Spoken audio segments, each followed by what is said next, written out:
A MIDI file is like a text file for a word processor. Instead of putting letters on the screen and typing a letter, you're putting musical notes into a sequencer and playing back music. It's a data file as opposed to an audio file. And so there's a lot of really cool things you can do. Let me show you. You can see on the desktop here that I have a MIDI file of the Maple Leaf rag.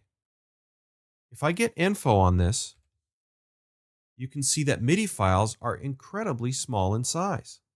And that's because they contain a MIDI performance, not the sound.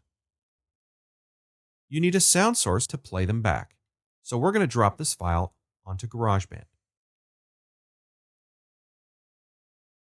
As the MIDI file imports, it creates a track for each instrument and puts the MIDI data in the timeline. You can see I've got a right-hand piano track, there's a left-hand piano track, and there's a bunch of these other tracks. Now it's important to note that sometimes MIDI data has system messages set for a specific device. You can either mute or delete those tracks. There's a few more down here. And we'll just move this back, like so. Okay, so we've got a piano sound here on both these tracks. So let's have a listen.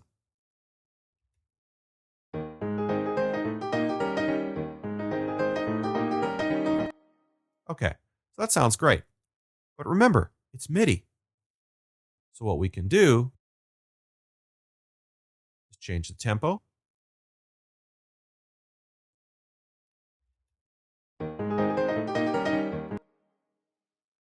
And we're not changing pitch.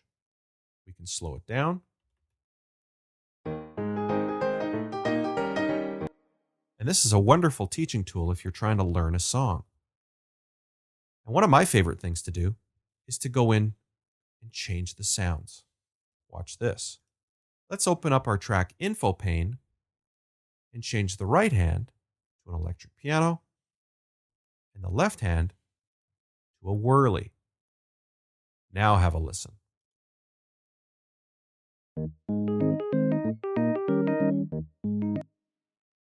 And you can get crazy. You can change the top to a tuba and the bottom to a string section, whatever you want.